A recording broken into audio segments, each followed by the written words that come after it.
guys, I have my friend here, Jeff. I want you to look at his card. It says Jeff, and it has a red background to this. Now, when you look at his the name of his business is Redback. I love this styling. It's incredible. It's very good. Jeff, thank you so much for coming today and hanging out with us. Guys, let me just give you a little bit of background on Jeff before we go for the interview. Now, Jeff, you finished university and you started in the food distribution business? Yeah, that's right. I graduated from uni and I'd been working part-time in various grocery stores back in Toronto, Canada, and started up a small chain of grocery stores. And then you actually, it was your business and you grew it. Yeah. And then you were telling me prior to the filming that you actually sold it. That's right. And then you went into teleconferencing. Yeah, so I sold that. A buddy of mine wanted me to get into the software recruiting business. I started off doing that for about a year. I'd never touched a computer in my life, and here I am recruiting, software engineers. So he got me doing that, and I realized, this really isn't for me. This is too much like work. So I got into selling long distance and data and that kind of thing for Canada's version of Telstra. It's called Bell Canada. Okay. Just started flogging long distance and rose up the ranks fairly quickly in there. And then what did you do after that? I got into conferencing, so I became responsible for two of Bell Canada's teleconferencing companies. Yes. And in the process of doing that, I thought that there was a better way to deliver the service. I went on and pitched that to the board. I advocated that they consolidate the two businesses, change the business plan, and attack the market that way. They liked the idea of consolidating the two businesses. They didn't like the idea of they thought my business plan was a little too radical. So once I did the consolidation, I'd done my duty, and I went to the markets. I raised some money, and I started my own conferencing company. Now, Jeff, I believe you sold that company and you retired young. Yeah, we did really well. We started. It's funny. Let me just add that my first day of business, and that was September 11th. Right. The worst possible day to start a business. That's the day I started. Yes. And it's from those kind of adversities actually that you get. And I think it's because we started then that we were so successful. So what happened was, it would be a great time to be in the conferencing space, when that happened, right? Because nobody could travel. Right. So everybody had to hop on the phone. It's great if you're already in there and you've got customers, because overnight your business doubled. Not so good when you're in the window looking in and you don't have a single customer and you're ready to start up. So I found that people were shocked that I'd be dialing up, hey, do you want to buy conferencing? They just really thought we were taking advantage of a bad situation. So we had to step back and say, great, we're not going to sell for 3-4 months. We're not going to sell at all. Wow. And what we did was I said, what can we do? We created some software tools that gave people real-time access to information so that they could see at any moment in time who was consuming what conferencing service, when, what division, what cost center. That didn't exist. So innovation within innovation. Absolutely right. We took that adversity of, hey, we can't sell, right? And we took the high road. So I was calling people, you don't know me, and I'm not going to try to pitch you right now. This is the stuff we're working on in 3, 4, 5, 6 months. Why don't we get together and we talk about it then? And they were all very receptive to that. One of the things why my business here in Australia is so successful and doing really, really well is the culture we've created, right? I really think that culture trumps strategy any day of the week. Right. Any day of the week.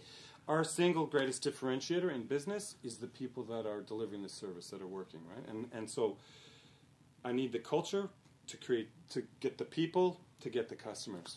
And so when you talk about fun, I think I got the best gig in town, right? My job is to create this culture and create an environment where people feel safe, that they're supported, where they can grow. When you come in my office, and I think you're coming in a few days' time, you'll see there's a buzz, right? There's a real buzz going on in there. Beautiful, right? Beautiful. Hey guys, again, as we start talking about becoming unstoppable, it's pretty much about the culture of this whole movement. Jeff and I were just talking about, being in Antarctica for 10 days and not being about a holiday. If we want to go on a holiday, we'll take a holiday with our families. Yeah. But it's pretty much about the culture of people that can do, people that have amazing disposition to actually bring it and make it happen. When you hear conversations like, I have the best job in town and my job is to create an amazing culture, where we are very clear, though, that the biggest resource is the human resource. And how do we plug that resource back into vision, culture, what you say, culture trumps strategy every day. Sends it to bed without its dinner. It does, man. It really does. Yes. Oh, wow. Yeah. Oh, wow. And that is a golden nugget right there. So, Jeff, so you had a moment of consideration, right, about Unstoppables. I don't want to be on a boat with a bunch of people. It may just be a holiday. So what do you want to get out of the boat, and what do you want to put into the boat? Yeah, so first I should say, when I learned about the concept, I was excited right from the get-go, right? The whole notion was amazing. But it came down to, as you said before, I don't want to take a vacation without the family, right? Yeah. There's got to be something about it. And so when I was exposed to the type of people that were going to be on the boat with me, I was just thrilled, to be able to have a common experience with a bunch of like-minded people who are all success-driven and success-motivated, that are coming from the same place that you are. I just feel it's going to be so creative, and you're all in a place which is going to be new for most of us, if not all of us, except for some of the expedition leaders. It's going to, I think, really spark those creative juices. And I mean, what I want to get out of it is, I've always got a lot of energy. I'm excited about life, and I love the prospects of where things are at. But what I want to get is just that synergy with other people, right? And share that enthusiasm and help people on the way up and learn from the people already at the top. Absolutely, right? Absolutely. Talk to me about Redback. Redback, when you speak of it, it's amazing. It's just like, can we start talking of some of the applications of it? Sure. Yes, please. I think our mandate really is to make distance obsolete. That's what we're for, right? I love it. We want to really make a difference in people's lives, right? So our vision is to help the way people meet at a distance, save people time, make people more effective, and it's a lot of fun. And we're creating a whole new market. We're doing things that have never existed before. We're getting all of these online events, taking people who are doing webinars. Everybody's inundated with webinars today, We're webinar mad, and it's great because it's an effective way to communicate. But we're refining it. We're turning that on its head. We're creating a whole new industry on how to deliver a webinar.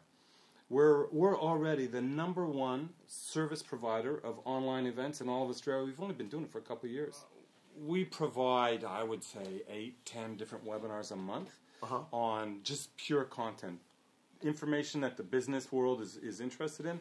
We deliver that free of charge, and we source subject matter experts. We use our platform and we deliver that out, and it's a great way for us to. In fact, it's our single greatest source of leads. Right? Is I have to give before I can get. So I create an opportunity where we can share relevant information for people. In the process of doing that, if people like the platform and like the technology that they're using, then hopefully they'll come to us and use us. It's absolutely our #1 source of marketing leads. Oh wow, that's incredible, Jeff. If I'm listening to this and I'm a business owner and I'm interested in shrinking the distances between me and my other offices, or perhaps me and my clients, how do I find you? How do I find your company? Redbackconferencing.com.au is the best place to start. If you want to learn about simply the business and kind of some of the tools that are available, if you're interested in doing online events like webinars and that kind of thing, we have a website called webinars.com.au, and that's really a great place to go for anyone interested in webinars because it's just information. So there's content about how to present online, ways that you would present online which are different than if you were presenting in person, how to engage the audience, all that kind of thing. There's samples, all of that sort of thing. So if you're interested in learning about webinars, go to webinars.com.au. If you're interested in online collaboration and working and that sort of thing, redbackconferencing.com.au. Oh, beautiful, beautiful. Yeah. Jeff, thank you so much for coming for the interview. Thanks so much. It's just a pleasure to have you. And guys, here is Unstoppables to Unstoppables, because that's what we are. We are entrepreneurs. We are defining the future of the Australian economy. We're defining the future of the planet. We are going to bring it, giving permission to a bunch of young people, and perhaps not so young, but people that want to play, and bring into this space success in business. Thank you so much for watching. My name is Julio De La Fite, and we are Unstoppable.